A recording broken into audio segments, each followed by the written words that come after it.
শীতের সিজনের সবচাইতে সেরা ভর্তার রেসিপিটা আজ আপনাদের সাথে শেয়ার করছি। এই ভর্তাটা বানিয়ে আপনি ভাত নিয়ে খেতে বসলে তৃপ্তি নিয়ে পুরো প্লেটের ভাতটা শেষ করে ফেলতে পারবেন। ভর্তা বানানোর শুরুতেই দুটো নতুন আলু এরকম পাতলা গোল করে কেটে নিয়ে সামান্য পরিমাণ হলুদ আর লবণ দিয়ে ভেজে নেব। যখন আলু সেদ্ধ হয়ে যাবে এখানে দিব রসুন আর কাঁচামরিচ। সব ভাজা হয়ে গেলে এখানে শুকনো মরিচ, ভাজা পেঁয়াজ, সেই সাথে কাঁচামরিচ ভাজা, রসুন ভাজা দিব। এখানে পেঁয়াজ কলি ভাজা দিয়ে ভালো করে মেশ করে নিচ্ছি। পেঁয়াজ কলিটাকে আপনি লো হিটে ভেজে নেবেন অল্প পরিমাণ তেল দিয়ে। এবার ভেজে রাখা আলুটা দিয়ে একত্রে সবকিছু মিশিয়ে নিয়েছি।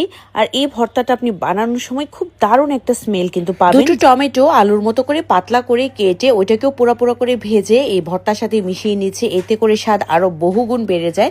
এবার এর মধ্যে দিব ফ্রেশ ধনিয়া পাতা কুচি, স্বাদ মতো লবণ, আর দিচ্ছি এখানে সর্ষের তেল।